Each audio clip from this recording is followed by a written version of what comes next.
Olá, queridos, a paz do Senhor, obrigado por você estar conosco. Mais uma semana chegando para, juntamente com você, nós estudarmos a palavra de Deus nesta nova série que iniciamos no vídeo anterior, da semana passada, onde iniciamos o estudo baseado no tema A Liberdade em Cristo, tema esse que será tratado na classe de jovens do terceiro trimestre do ano de 2025.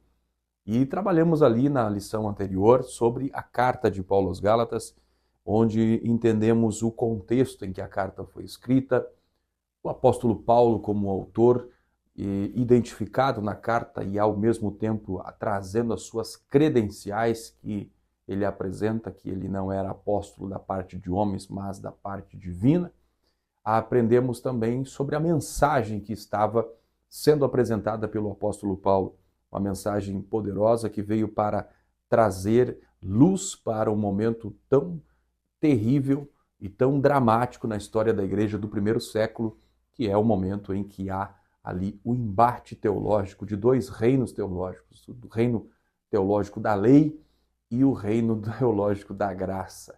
E hoje nós vamos dar sequência a esse estudo, lição de número 2, que será tratado no domingo, dia 13 de julho de 2025, nas classes de jovens.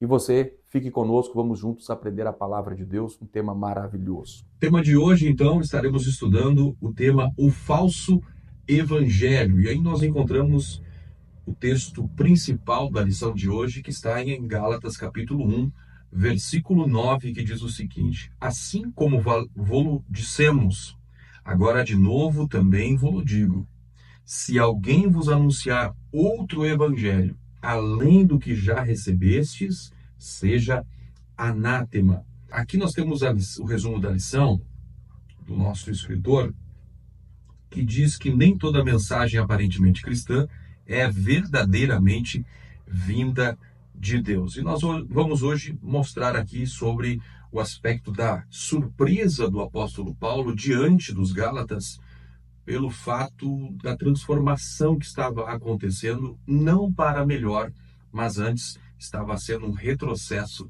que estava acontecendo ali. Vamos entender também sobre as expressões do apóstolo Paulo, como, por exemplo, designando tudo aquilo que é anátema relacionado ao Evangelho. Vamos entender em que contexto o apóstolo Paulo está falando isso. E também vamos refletir a respeito de que nós não fomos chamados para agradar a homens, mas agradar a Deus.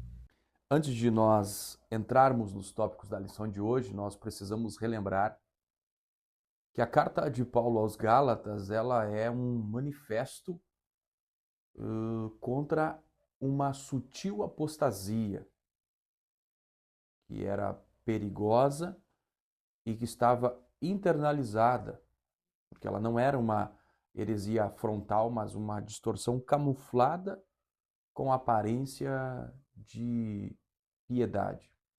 A tensão principal da carta aos Gálatas não é entre a fé e a incredulidade, mas é entre a fé e a religiosidade meritocrática, entre Cristo suficiente e Cristo mais alguma coisa.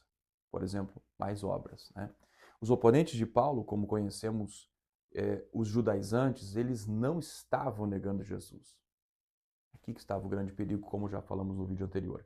Eles afirmavam que Jesus era o Messias, o Filho de Deus, mas ensinavam que para um gentio poder ser salvo era necessário que ele passasse pelo processo da circuncisão e assumisse a lei de Moisés também como requisito para a salvação. E isso não era apenas uma questão litúrgica, era uma negação da suficiência do evangelho da graça de Jesus Cristo.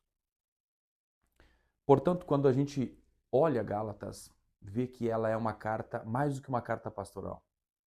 Ela é um tratado apostólico sobre a liberdade cristã e a integridade do evangelho. E é escrito com urgência, a urgência de um homem que vê uma igreja que está se afastando do centro da sua fé.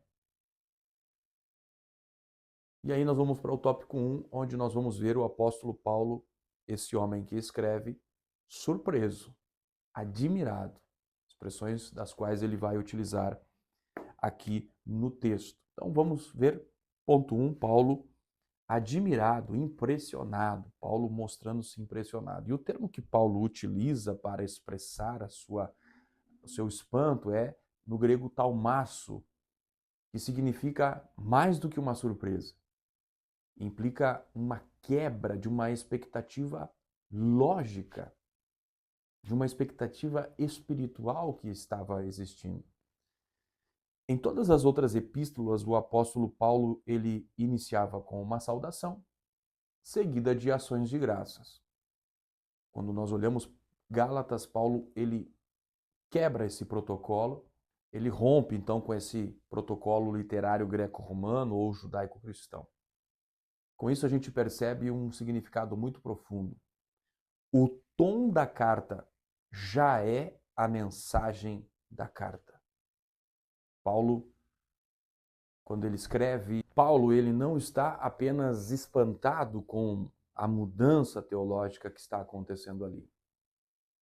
Ele está atônito com a velocidade da apostasia que está se estabelecendo. Ele utiliza a expressão tão depressa, sugerindo que a igreja estava sofrendo uma transição doutrinária rápida e, ao mesmo tempo, completamente ausente de racionalização. Paulo está entendendo que a igreja está sofrendo uma sedução e não estão entendendo o que está acontecendo. John Barclay, um teólogo, escritor, ele diz que a sedução dos judaizantes não se dava pela ruptura, mas pela continuidade. Eles não queriam excluir Cristo, mas eles queriam submeter Cristo à lei. E aí nós vamos para o ponto 2 da nossa lição, que é da graça para a lei. O evangelho de Jesus, ele é descrito como um chamado na graça de Cristo. E a graça aqui não é um acessório da salvação, mas é a essência, é a fonte. A graça é a estrutura da própria salvação. A ideia de passar da graça para a lei não significa que os Gálatas estavam rejeitando a salvação, mas indica que eles estavam tentando garantir a salvação ou queriam sustentar a salvação através dos meios humanos, por obras, por esforço próprio. E quando nós olhamos escritos do Martinho Lutero, quando ele escreveu um comentário sobre a carta de Paulo aos Gálatas, ele vai falar o seguinte, que a justificação pela fé é a verdade principal do Evangelho, é o artigo com o qual a igreja se mantém em pé ou ela cai. Significa dizer que rejeitar a justificação exclusiva pela graça é negar o próprio fundamento da nossa fé. Olha o perigo que estava acontecendo ali da igreja da Galácia. Eles estavam rejeitando a única fonte de redenção, de justificação. E aí nós vamos para o ponto 3, onde nós falamos do outro evangelho. Aqui vale nós destacar uma coisa. O Novo Testamento, que foi escrito na sua maioria em grego, nós encontramos duas palavras para traduzir a palavra outro. A primeira é a palavra allos. Allos significa, em grego, algo igual, semelhante, da mesma natureza, da mesma espécie. Essa expressão allos nós encontramos quando Jesus promete aos seus discípulos que ele iria ao Pai e enviaria o Consolador.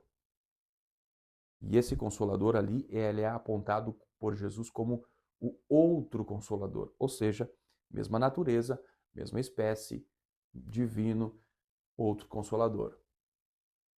Existe outra expressão em grego para traduzir outro, que é a expressão héteron. E isso significa que é algo diferente, é outro, não é carregado, não traz a mesma natureza, a mesma espécie, a mesma qualidade. E diferenciar essas palavras aqui em grego é muito importante, porque nós percebemos que Paulo ele não está dizendo que os judaizantes apresentaram uma versão alternativa do evangelho, mas que eles apresentaram uma coisa totalmente diferente em essência. E aqui há um ponto muito importante, um ponto bem delicado nessa questão teológica do evangelho. O evangelho, por definição, não admite qualquer tipo de variação doutrinária com relação à salvação. O evangelho pode ser contextualizado, ele pode ser traduzido, mas ele não pode ser adulterado sem que ele perca a sua essência. O teólogo Sproul, ele vai dizer que um evangelho que exige esforço humano para completar o que Cristo começou é um evangelho que anula a cruz de Cristo. Olha, o porquanto o apóstolo Paulo estava de veras surpreso, admirado, espantado. Tópico 2, nós vamos estudar sobre o anátema. E aqui, no ponto 1, nós vamos observar a inquietação dos Gálatas. Essa palavra inquietação vem de uma original grega que era etarassontes, usada para descrever perturbação emocional e espiritual, que no caso aqui estavam sendo causadas pelos ensinos dos judaizantes. Esse mesmo verbo utilizado por Paulo aqui aparece lá em João capítulo 5, versículo 7, para descrever a movimentação das águas no tanque de Betesda, sugerindo ali naquele contexto de João um turbilhão interno, ou seja, as águas elas agitavam. Os Gálatas estavam na mesma condição, estavam internamente agitados com tudo aquilo que eles estavam recebendo dos judaizantes. Os Gálatas estavam totalmente desorientados, estavam sentindo-se como numa tempestade. E aí nós observamos os efeitos do falso evangelho. O falso evangelho, ele não é neutro. O falso evangelho, ele não apenas ensina errado, mas ele acaba destruindo a fé. Ele vem e traz confusão, desorientação e, além de tudo isso, esvazia a esperança que o cristão tem no céu. Por isso, eles estavam perturbados, eles estavam inquietos. E o apóstolo Paulo começa dizendo: ainda que outro anjo do céu vos anuncie outro evangelho.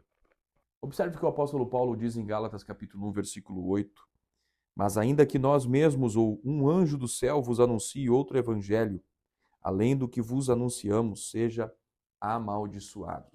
Aqui o apóstolo Paulo ele está usando uma linguagem para reforçar a seguinte mensagem: a autoridade do evangelho, ela não depende de quem prega, mas do conteúdo que é pregado. O que o apóstolo Paulo ele está dizendo é o seguinte: experiência espiritual não legitima doutrina. Paulo está dizendo, revelações não autenticam mensagens. O critério do evangelho é o evangelho de Cristo crucificado. Ele é o centro. E isso é uma advertência muito grande para os nossos dias, onde nós vivemos um tempo de uma espiritualidade líquida, onde os testemunhos subjetivos têm mais peso do que a doutrina bíblica. Não comumente você observa pessoas que valorizam mais movimentos, expressões proféticas do que o ensino bíblico da palavra de Deus. E aqui nós precisamos nos deter e pensar. Não podemos permitir que circunstâncias espetaculares nos afastem do ponto central da nossa fé, da nossa esperança e da nossa crença. O comentarista João Calvino, ele vai dizer que a autoridade apostólica, ela está atrelada à fidelidade e ao evangelho. Até mesmo Pedro foi repreendido pelo próprio apóstolo Paulo publicamente quando se desviou da verdade. Nós vamos estudar isso ainda aqui na carta de Paulo aos Gálatas. Não vai existir qualquer tipo de revelação, quer seja divina ou humana, que deva ser aceita, que não aquela que traga a centralidade da cruz de Cristo, do que Cristo realizou na cruz do Calvário por nós. Tendo pensado sobre esse ponto, nós precisamos entender então e partir para o ponto 3, onde vamos estudar sobre o termo anátema. Anátema não é apenas amaldiçoado, mas é algo que é condenado à destruição total. Não há possibilidade de ser resgatado. É o termo que foi usado para descrever as cidades cananeias, que foram dedicadas a serem destruídas pela ordem divina, conforme nós vemos lá no livro de Josué, no capítulo 6.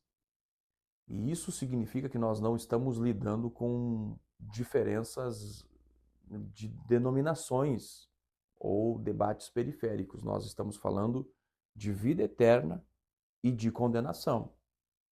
Paulo aqui, ele inclusive vai repetir a expressão anátema por 2 vezes, o que leva a nós entendermos a forma semita na escrita, conforme havia uma sentença repetida, era para atestar uma sentença que ela era irrevogável. O fato é que aquele que trata de anunciar um outro evangelho, que não é o evangelho verdadeiro de Jesus Cristo, ele está nessa condição de sofrer o juízo de Deus, a condenação de Deus, porque está trabalhando a fé que o ser humano possui e a expectativa que o ser humano possui, a sede que o ser humano possui por encontrar o evangelho verdadeiro, a mensagem da salvação verdadeira, encontrar o caminho de Deus verdadeiro, que é o único caminho, é Cristo. Jesus disse: eu sou o caminho, a verdade e a vida.